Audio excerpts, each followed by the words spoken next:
the managing director of Kibali Events. As he had said, we are specializing in most on hospitality things, and we have gone a lot higher during the COVID period. We found a niche for the LPG, and for that we thank God. And I can begin by my education, where I studied. I went through the Italy College, and I fortunately got the certificate in food production. And in the food production, it's usually not just on the meal preparation, costing, and, and majors on the dishes that you make are usually continental, African. They all round, even in the communities. We went a lot higher, and we majored on the sometimes these cuisines which are African, because where I've worked, I found the experience to be able to go to the hello. Yes, proceed. Hello? Major to go on the African cuisines too, because you can't say that you have done everything and you haven't touched base on home on the things that you do. And on the part of the experience I've done abroad and locally, as for the locally, it involved the cuisines that most of us haven't experienced, and from there I can say that the entrepreneurial journey began after I finished high school. I felt the desire to venture things on my own as a result of the exposure on the people that I was with. From there, from the desire, I started to get somebody, and I started developing the desire. And as from there, I tried. As I was in Italy College, I bought some chairs, plastic chairs. I remember they were around 200 pieces. From the chairs, I was able to do some business with it while I was at my parents' place. From there, I was able to see if you can plant a seed somewhere and get something, that means you are able to do something with it. That's business. And from there, I can say it was a way that I was able to see an opportunity.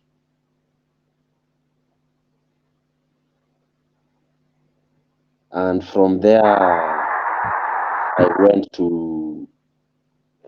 I traveled some couple of countries doing that, and I was able to experience different cultures. And I say, you can't make this stuff up, but from there I was able to go venture into business. I started a restaurant business.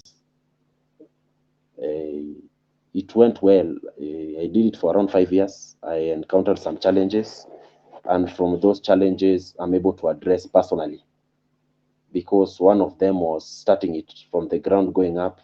The customers came with different needs, and from the different needs that they encountered, I was able to handle each and every client personally.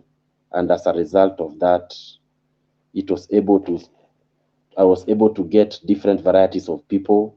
I was able to host luncheons. I was able to host meetings with the county assemblies. I was able to get orders to the offices. That gave me the exposure. And from there, 1 year into the business, I was able to open an events company, which usually used to take the food to their place, to their offices, and to their small events. From there, fast forward, I was able to buy some tents, some chairs, and some food warmers, some hot pots, the cutleries. And when I wasn't having an event, I usually rented them out to the people so that they may be able to use them and get some money back. And slowly by slowly it grew. There was a time I encountered this this NGO called Red Cross. The Red Cross took us for around 2 weeks, and from the 2 weeks, I was able to experience very good business with them. And from there, I saw that if you do business, that's the side where you are able to get the resources and be able to grow as a person. In relation to the business, can shortly say that faith is a force that gives you hope when you open the door, as in you just can't go and pick people from where they are, but the ability of knowing that God is the one who brings them, and starting starting a business where you don't know anybody and you are not sure of who will come, the ability, as it the way that God aligns things for you. Even I can't lie to you that I haven't encountered challenges. I've encountered challenges even on the hotel that I was running with the health people, with the county people of revenue, competition. On the bad complaint, say that where people can send people who to sabotage you, and they don't they're not able to make your business, as in be able to operate the day, even on from the event, where somebody can be able to sabotage you by giving people other people low prices. On the other end is like uh, I was able to build the faith. From that, I was able to team up with some people who are like-minded, and we are able to come and meet together. In business, when you are doing it alone, it becomes a challenge for you because you are not able to know what other people are doing and if you are doing right or wrong. And even on the aspect of faith, as in being connected to the higher being called God, being able to pray every day and being able to use the biblical principles on the business aspect, being able to know that you have to do the right things like filing the taxes, paying the rent on time, keeping a clean business premise, being able to peruse between the challenges, like sometimes you might find the electricity not working, you might find the something like theft. Somebody can just break in and take your things, but knowing that you have a God that can be able to restore you or from any challenge that comes your way, it makes business very interesting. And whenever you serve God, He might not fail you. You might find yourself in a situation where you are just only to trust God. I borrowed a leaf from my parents. I like to send a special shout out to them because they are the ones who threw me into the business world because they saw it in me. All I can say is about networking is when you are alone, it's very hard to get the counsel. Number one, what my father was starting out, he told me that you need to have a business name, which I did. Number two, he told me that you need a set of people who have shared the same values as you. That is, if you are doing a business of, let's say, events, you need to find a network of people that are sharing the same goal with you. And I can start with, if you don't, if you're not in one, you can identify who usually events around your area, and you might go benchmark with them. And when you benchmark with them, you take some seed of some opportunity in them. You might say that, for example, you are doing an event and it has many people. Can I come and help you? Here, that was that was something that I caught from them. And even if you are doing, you have to partner with people like the biggest the one thing that I can tell people they can learn from me is the opportunity of benchmarking with the people who are at the top. When you're starting out, it might take you a short time, like partnering with the giants in the industry. when you just find somebody, you pray to God. You don't go through man, because when you say that, for example, I'm taking Larry and I'm talking to him to take me to another person, it might be challenging for him, because he might find some challenges. But if you trust God, it just lead you to the right people. And when the right people come, you'll find the value just in you starts to rise. And as they say, me, I usually tell the people that I usually talk with, the wolves don't move in one, they move in packs. So there is power in numbers. When you start picking up your team, look at the values. Do they have the same faith as you? And number two, if they don't share the same faith with you, are they sharing the same values with you? Is your work ethic as good as theirs? Do you usually have something that you look up to?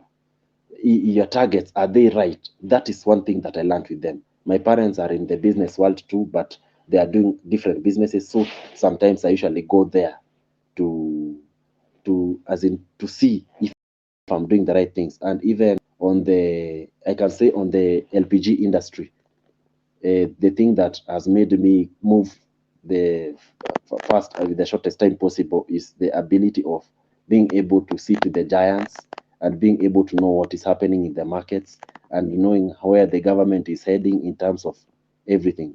And even on the other note, if your business hasn't registered with the Kenya National Chamber of Commerce, that's where the networks are. Because when they usually call the meetings, if you're not under their umbrella, it will be very difficult for you to be able to connect with people. I had begun with, the major challenge that I encountered is when one day I just woke up and the workers weren't showing up. And it was only me and another waiter who I knew he was consistent. That day, I remember calling them and their phones were off. I just went to the counter, I knelt down and I prayed and said, God, if you are the one who gives me this business idea, you are the one who will make a way for me. And from there, I went in the kitchen. Since I have the skills of cooking, I started cooking the meals. And slowly by slowly, I found somebody who came into the hotel looking for a job. He came and I told him to go and work as a waiter. And the steward who was supposed to come in, the stewards are the people who usually deal with washing the dishes and making sure the hotel is clean. He came and he continued the places of doing the dishes. And from there, after they prepared serving the breakfast, because at the breakfast people usually came in numbers. So we met together before we started, we prayed together, and when we began the work, I remember after we prayed, it was around 7:30 to 8 p.m. The people started coming in, and when the people started coming in, I just took the person who was washing the dishes and everything. We went to the kitchen, and I was the one preparing the breakfast. We prepared it very fast because I had already made the previous preparation of them. So after that, I went to cooking the meal. So that is where the rubber started meeting the road, because we were preparing many things and we were behind time. But after preparing the breakfast and making the deliveries, the one waiter who was there had to multitask. And that day it was a very long day for us. And when we went to the kitchen to prepare the meals, I remember we had a challenge of water. The water came early and we had to outsource the water. So I had to delegate the job, because if I had placed all the weight down on me, it could have broke me down. So I took the phone and I called the person of water to bring it. So I had to delegate so that to make the work easier. So that something that I learned. And after I delegated it, we prepared the lunch, and it was somehow challenging because the people that came that day, they were very many, and serving them, it was somehow of a challenge, because sometimes I used to sometimes I served the food and I took them and I served the customers. So it was a lot of work for us because I was usually the one who was collecting the money from the counter. So the time the people were taking the nini, they were being served and everything, uh, collecting the money and giving them change was a challenge too. So it was somehow very challenging for us, but we managed by the end of the day to get the day better. But the nugget that I picked from there is always have ready stuff that are on the side for you, because you can be depending on them, but they can't be depending on you every time. It depends with the opportunity that they are seeing ahead. On the other note, you have to be prepared on the challenges that are coming ahead. If you are a place which is having running water, you should be purchasing the places for storage, so that when the water doesn't come, it you find a way of uh, being proactive, preventing them. And even on the aspect of, if you are running a business and it's usually having some cash flow, usually get the change, so that when the customer coming and are in a hurry, you usually give them their money back and when they are going. On the aspect of hygiene, the place was very, very dirty after the people went.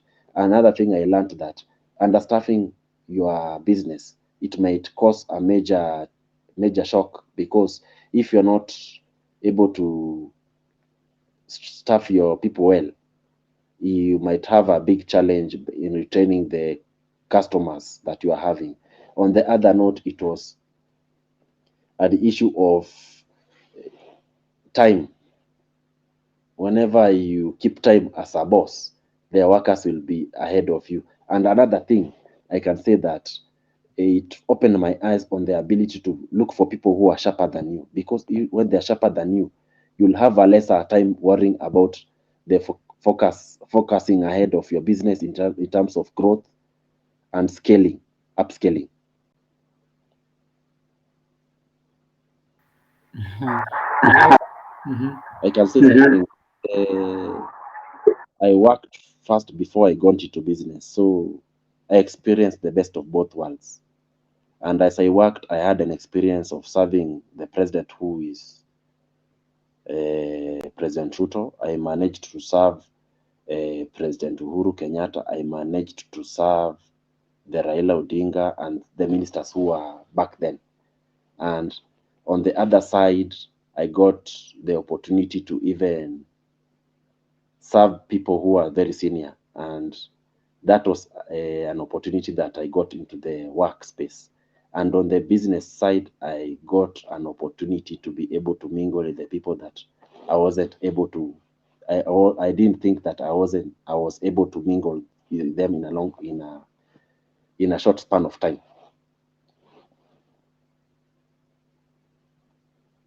Few notes as I was listening. What David has shared is that faith is a force that gives you hope. So I know this is a global world, and at Startup Grind, we do not, everybody is invited. It doesn't matter what faith you're in, but of course, I could assume that all of us are Christians, but assumption is not good. So, but faith, as long as you believe in God, it's something that will give you hope at your workplace. And then he spoke of you should find a network of people that share your vision. That is a very key point. When I was starting, when I started Startup Grind, I had a couple of team members who I would explain what the Startup Grind vision is, but not so many could see it the way I was. So at one point, it got to a position where I was the only one pushing the vision, and many would come in just for the money. You know, if you come in for the money, you don't you miss the bigger picture. So I had to let most of them go. I kept on changing people here and there until God landed me to David, and I learned quite a lot from David. So even to you and your business and what you're doing, if you're the founder, if you're the general manager, ask yourself, do you think your team sees your vision? And then is your vision clearly? defined? Is it easy to understand? Is it easy to consume? Because there are those businesses that people would stay not because you might not be paying them that well, but because of the vision they see where you're headed, they might want to also assist you get to mahali unajaribu kufika. The other point was benchmark with people at the top, which is a very important thing. I mean, you always want to have someone who you learn from. Unajua, kama wewe na best yako you're on the same level, there is nothing much you're learning from your colleague, okay? But if there's someone who is maybe you aspire to be, hiyo inakufanya you want to wake up every morning ukuwe kama huyu mtu. You want to get to where they are at. And also judge yourself. Kama ni someone you're looking up to, if you feel like you've gotten to their level, look for somebody else so that it's journey. I mean, you're climbing, you're always growing, and it always challenge you to be better than you are. And then your targets, the targets that you create for your business, for your life, for whatever you're doing, are they the right targets? Okay, these are very challenging questions because I'd say targets ni relative. Target ya Rashid na Dominic na some would be maybe wote tuseme for example they are farmers. Okay, kila mtu ako na target yake, but to Rashid target ya kuwa na ng'ombe sita, to Dominic target ya kuwa ng'ombe wanatoa maziwa kiwango hii, they could be two different things, but they mean differently to the business venture that you're into.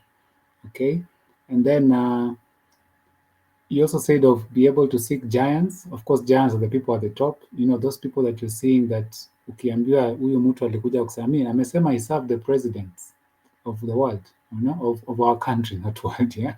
Maybe the world is coming up. That is something that you aim to be. So you seek them so that you learn from them, and then be able to know what's happening in the marketplace, right? If it's in your industry, what exactly is changing? I mean, COVID came, COVID shook so many people, but right now, at least information ni rahisi kupata. So in your industry, what is happening in the market? I mean, do you listen to the news? Like for me, I know news is very toxic nowadays, but business news, I always try and listen to what exactly is happening and what is new in there. And also KRA, just be in the know as much as tutazusha, but once it's ratified as a law, there is nothing much you can do. Okay. And of course, it said there's power in prayer. I believe we are all prayerful people who are in here. Yeah, you need prayer. Prayer is that weapon that it's your weapon, hidden weapon that can help you go places, you know. So never forget that as much as things get difficult, in prayer you could always find that hope and strength that you need. And then understaffing is very dangerous. And like in entrepreneurship and startups, they always say, be slow to hire, but fast to fire. I know it's unfair, but again, if you're growing your business, you want to have people who are helping you get there, not people who will drag you behind. So it's something in the industry. Be slow to hire, but fast to fire. Slow to hire because you're trying to figure out, is this the right person to form part of my team? Is this person going to help me achieve what I want to achieve? Okay. Um, Fast to fire is that you're just trying to unatoa the risks as fast as you can so that your cash flow is inyonyo sana. You know, if you hire me and I'm a lazy person, I'm not helping you. I mean, the longer you keep me in your business, the longer you struggle. You know, so those are tips and tricks that you should also have. And also, is you mentioned that you should be proactive. Proactive meaning you are agile, you're always on your foot. If something like kama yeye alikuwa na staff wakaamua wakuji kazini, what happens? You know, do you shut down and go back home, or do you ask yourself what can you do? He got himself into the kitchen, and also try and be as friendly with your staff as possible, because those are the people who knows the leaks. Zile mashimo within your businesses. They're the people who tell you how everything is working. That's why they always say that if you're going to an office, a very big office, that first person at the gate, your watchman, that should be your best friend, because that's the person who knows the ins and out of that company, right? Way better than even than the CEO. Anajua the staff, anajua nani ako wapi, anajua who is who. So it is how you treat such subordinate staff that really gives you the upper hand. Okay. Now, David, there are questions here. Dominic is asking, Okay. Dominic is asking you, David, how did you know the kind of business that you'd want to start? David, that's for you. Just open. You can now turn on your microphone.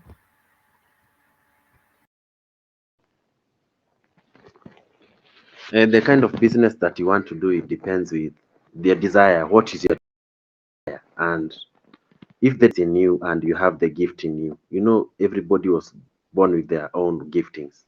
You might do something that maybe you have gone to campus to study, but does it go in you? Because if you don't do something that you desire, it becomes something that it will strain you. And when it starts training you, you might find the challenges that come your way, you might not be able to handle them. Like, for example, you say, like Brother Dominic, you're having a hardware and you have desired to have it and you have started it. When a challenge comes, the challenge might come to test you. And when it might come to test you, will you be able to withstand the challenges? Because as the business grows, the challenges grow. And when the challenges grow, it is the skill and the desire that you are being given by God. It will be the one that will be able to get you through. And the faith, as I hesitated, the faith in God that is able to do exceedingly abundantly above all that you can imagine. And when it comes to you, are you able to do, when you say that you desire to do that business, are you able to do better than the people that have been doing it before? And if your desire is that, do you usually go to the people that are doing the same business and learn from them? And if you're starting out, you go a notch higher to look for the location. And when you look at for the location, it is you and your natural instinct that God has given you.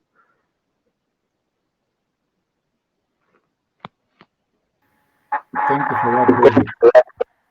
Just turn on your microphone one bit. Yes. So Dominic is quite interested in what you have to say, David. I see you also asked another question here. The question is, do capital matter on the kind of business you want to major in? Maybe David, you could answer that. There I can say that it depends with the capacity that you have. If your capacity is small, you can start small.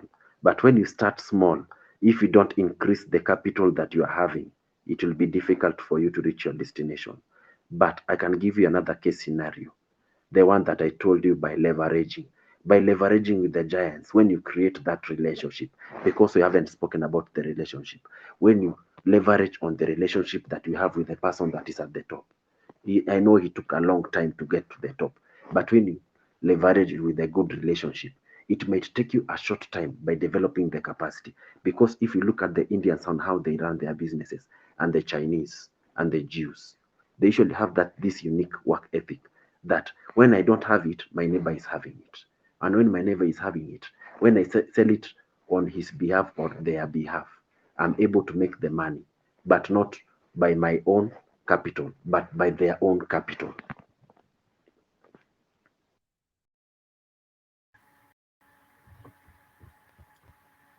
Dominic, I hope you're answered by that question. Anybody else who would like to ask a question either in the chats or on the microphone as we come towards the end of this session?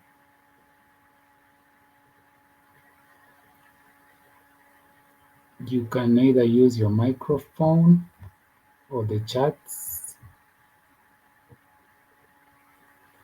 And of course, if any of you would like to continue with this discussion, we are reachable, whether you're in Nairobi, whether in Kericho. The fact that you came here, getting to David, getting to me should be simple. I see a question just popped in. Let me put that across. Question is, oh, there's someone who wants to speak? Yes, Cabs, just go ahead. Thank you, sir. I have a question to Pastor David. Mhm. And thank you so much for Pastor David for highlighting your journey. It's very encouraging Mhm. and very inspiring. So my question is, like my case scenario, I'm doing an NGO, and one of the biggest challenges I've encountered have been to know exactly the people to work with in terms of the board members. And you have spoken about networking and having people that are like-minded with you. So my question is, how do you settle on the right people that will help carry the vision to the next level? And for how long? Like, how long should the contract be? Considering we are a startup and we have not done this before, and is 1 year too short? Is 2 years too long? 3 years too long or too short? So how do you settle? How do you know the people to work with in the board? How do you select them? And how much time, like how long should the contract of working and sitting in the board be? Thank you.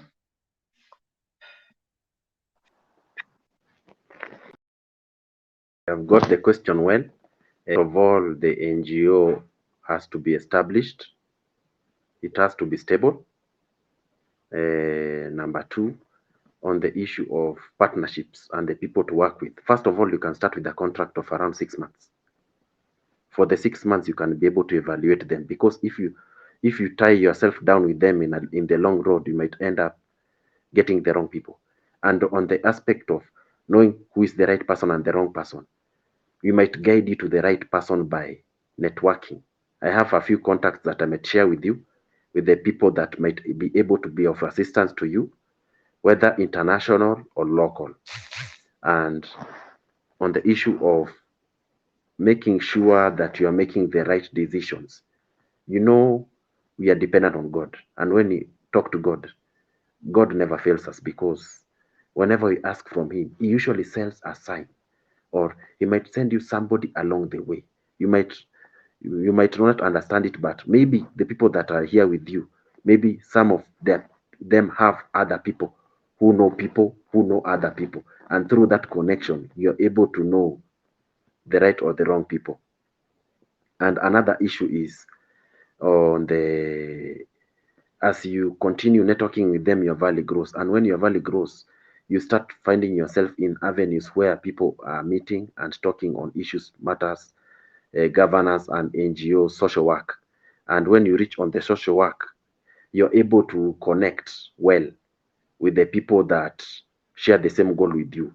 And on that, if you have other contacts who are working with the World Vision, Path, Pathfinder, those international ones, they are the ones who are supposed to be followed, because they are the ones who bring people on board, and they are the ones with the capacity.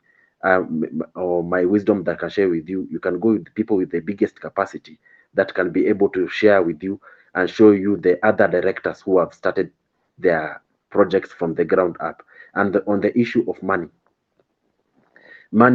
I usually tell people that if you keep money first, it will run away from you. But when you develop a good relationship, the money will just follow.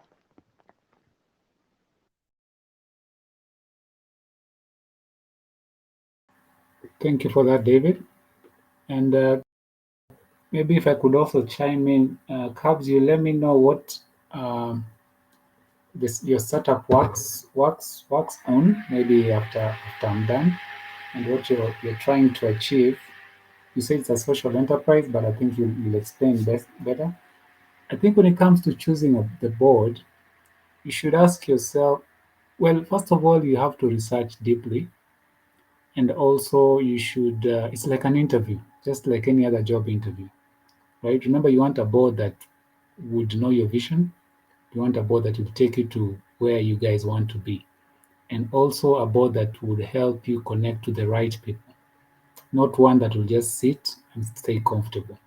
So it's like a recruitment process, When getting a board, don't feel like the board is higher than you. Remember, you're trying to welcome them into your organization, into your business. So at that point, you're the decision maker, right? you want to interview them, talk to them, try to get a feel. Are you connecting with the person that you want to bring on board? Is he a person you can easily start a conversation with and really dig deeper into, there are those people you meet and you feel like, I, huyu mali yuko, I don't know. And I don't know if we can really, and unaogopa just because he's a CEO of, let's say, 20 companies, doesn't necessarily mean that's the right board person for you. That's where I'm heading with this conversation. Okay. The board should be someone who, if you tell them what your business is all about, they look at it and they're eager to understand more and maybe want to advise you. Okay. I think one key thing, especially in the startup world, that always helps if you want to really understand a person is when you go to the board person, before you tell them that you want them to be your board member, just go and ask them for an advice. Advice on one of something you'd like achieved in your in your startup, in your business. Then listen to what they're saying. Okay. Are they still willing to follow up on the advice? Are they giving some good advice? That way you'll create a rapport, and from there you'll find a fit, or you find out if he's a great fit to you.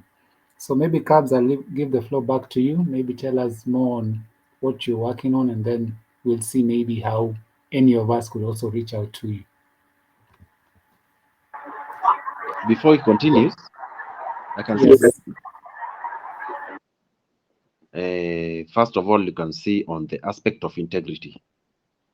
How is the person in the society? How is the person viewed in the society? Because on integral issues, if you might pick a wrong person, you might end up taking your thing down. And on the social aspect of how are their communication skills, and if they're having a company, how are the workers? Are the workers motivated or are they drained? Now, another thing is character capital. How is the character of the person? And if they might be having maybe the money that you need, but if the character is not right, it might end up eroding your business and your enterprise. And sometimes my father says that it might take you along the long road, but it will be worth it.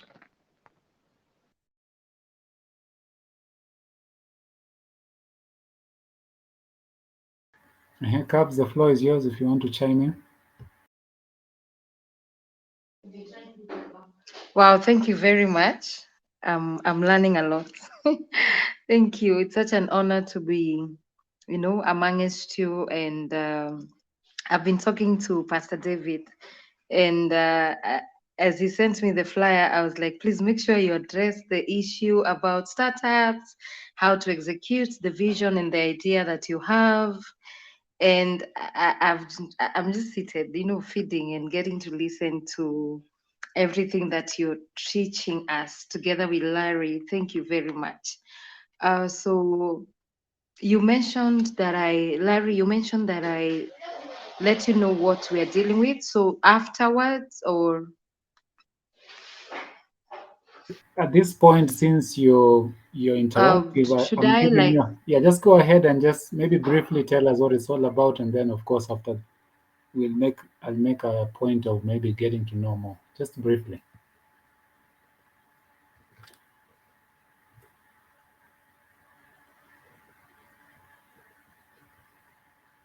Cap, are you still there?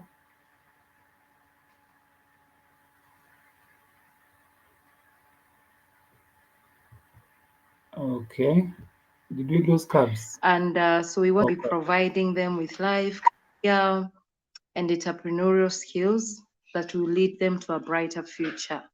So how we want to do this is basically by taking them back to school, and after we are done with, because school is always important. When I've noticed when I interact with them in the community, there are some that are very intoxicated with drugs, and they are telling you, no, Mr. Kishule, nishapata mtoi, mi nataka tu nitafute job niweze kufeed mtoi who's ni normal at home, even to stay. Some even live with their shosh or their single mothers.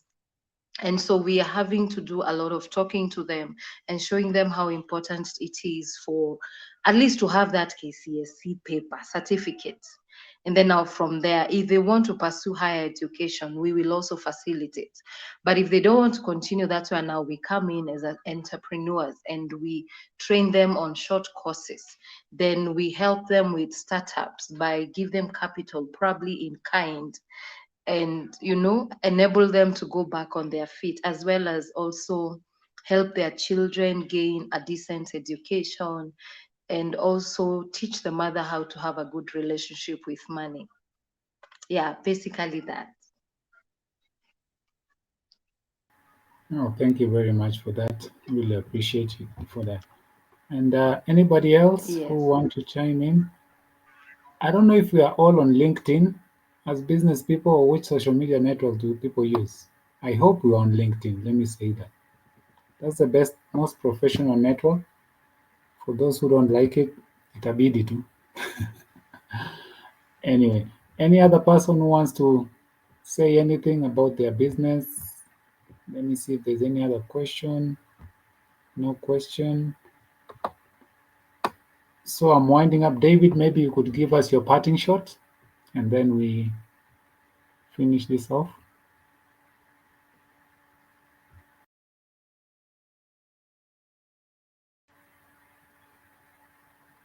David? David dropped off.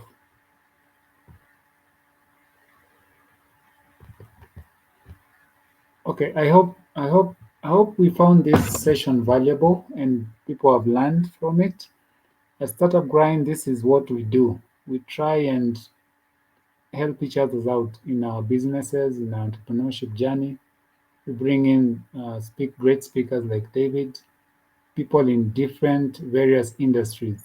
Okay, and we bring events. We usually do them either virtually or in person, depending on the availability and how easy it is for people to attend. So we do this every month. So now, since you guys are part of the group, you signed up, you'll always be alerted on your emails, on our social media pages. You just look for Startup Grind Eldoret. You could also join us there, Startup Grind Eldoret. Let me just type it here. Grind Eldoret. Eldoret. Yeah, we are on Facebook, Instagram, Twitter, and LinkedIn. So the only way that, I mean, I like that also Kialo came in, sorry, Cabs came in and she spoke of what she's doing. The community is as big as, let's say, for your issue, Cabs, we could bring in speakers who would now even train all of us how to get the right board members, okay? And even pitch for you or help you know how to pitch to find you the right board members. Could be locally or internationally.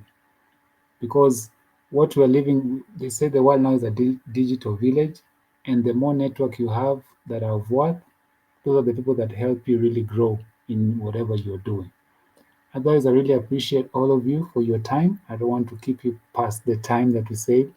We still have 10 minutes. If anybody else wants to say anything, this is the time before we call it a wrap. Our next meeting, of course, you'll get to see them on your emails, on social media platforms. And of course, for me, you can search for my name as it is on LinkedIn, Marito Chenko's Gay, on LinkedIn, or you could send me an email.